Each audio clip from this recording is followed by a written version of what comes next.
Alright guys, so I finished the long skirt and then I was like, well, since I'm not going to use it till I try to get a photo shoot done sometime soon, I had extra left over. Let me make a mini skirt with some pockets so I can practice more on my pockets.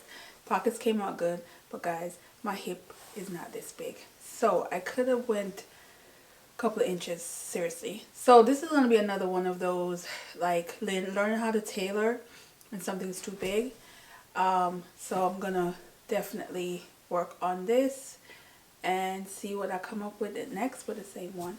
But it's not bad. It's definitely a comfy kind of skirt situation, but it's big. And cute, but I love the pockets. The pockets came out really good. Love the pockets. So we're gonna rework this and have it fit more. Yeah, like this. This much material needs to go, and it will be perfect. So all right, let's talk about this thing. So, The Teller of Secrets by Bessie Ajapon, something like that. Sorry. The ending, guys. The ending. I'm still trying to recoup from this ending in this book.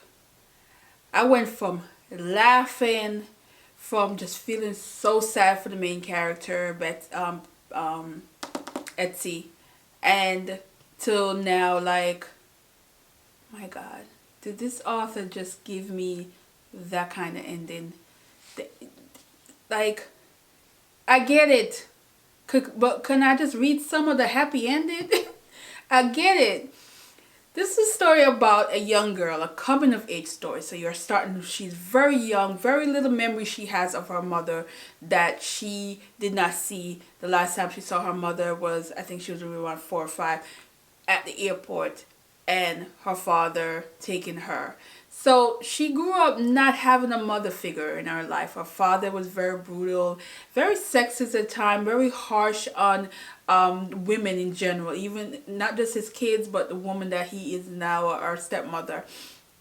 And so she grew up seeing that. She grew up not having someone to tell her about the changes that happen to a woman's body, sexuality and boys and things like that. And so she had these moments in the story that made you laugh because she's experimenting. She's finding out, ooh, what is down there? Ooh, that feels good, that kind of deal.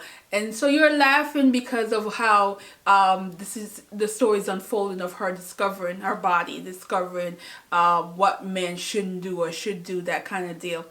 And the story is really focusing on her growth, on her not of missing her mother, and then of course having the expectation her father put on her because her half sister didn't really get to do what she's supposed that the father wanted to do, and the father somewhat missing some of the things he didn't do. So all the pressure is on her, but she's a smart girl. She did everything she's supposed to do. She worked her butt off to get into this boarding school. You get in the boarding school with her, and I am hollering. Like, it is pure comedy because it's another a case of these girls who weren't taught anything as far as their body. So they're in there thinking this is what you're supposed to do with men, with each other.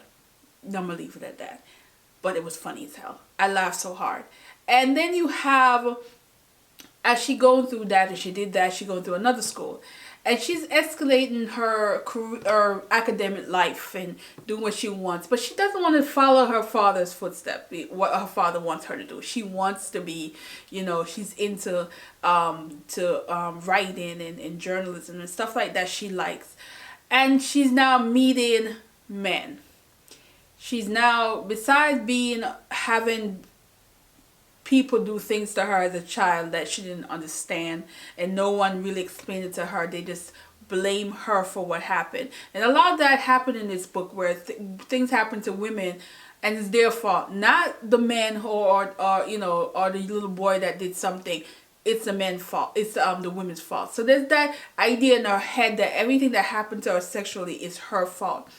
Not anyone else that's involved. So she's going through the motion now. She's meeting guys. She met one guy and she fell in love with him, and it was forbidden. So you have that situation going where she can't even pick the person she wants because it's forbidden, because he's not right side of the pedigree. You know, he don't have the money and all that asset and all that stuff, which is what the family constantly throw in her face. So culture wise, Ghanaian, Nigerian, that's the culture in this book. So as that going on, where she's now being with men who not right for her. She doesn't really want to be with the person, but it's like he fits what they expect, and she's now forcing herself to deal with things that she doesn't want. And this book is brutal because there's so many things that she went through that I thought was just gross at time, and so heartbreaking and so wrong. And so it gives me that sad feeling, but then I find times where how the author writes it, I'm laughing and I'm like, oh God, this is not funny, I shouldn't be laughing at this, but the way the author deliver it is just funny. Now I would say this really it's really focusing on the whole idea is a daughter needs her mother.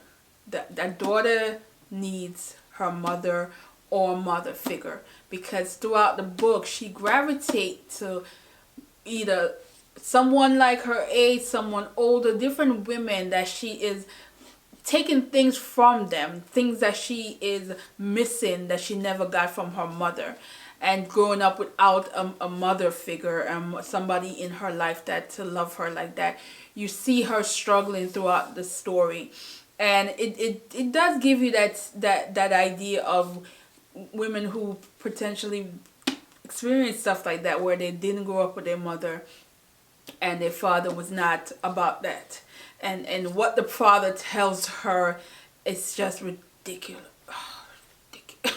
That father was a mess, and there was just no one there to really guide her, and so she had to learn all of how to say no, how to take real control of her own body and her own decisions, and how much damage she had to go through before she was able to get to that. It was just such a grim, like, oh, sad moment. And I would have to say for this is I do suggest you reading it. I think it was a really good book. Just not a fan of the ending, because when you bond with a character like that and you root for them, you want to see it. You don't want to just hear yes, you know, that aha moment, that revelation that she experienced. Yes, you want that, but you just want to see some of it. And I feel like the way it ended, I was just heartbreaking. It was just heartbreaking. The ending was just, man, the ending was very heartbreaking. But you know, such is life, right? Yeah. But this author, yeah, she done that so took my heart and just stomped on it with that ending, because I was not happy about that ending. But still a good book. Still recommend you reading it. I'm not even gonna lie, I laughed a lot. I laughed when I probably shouldn't laugh, but you know, but it's a good one. So I will leave it at that, and I will see you guys tomorrow in the next one. So bye.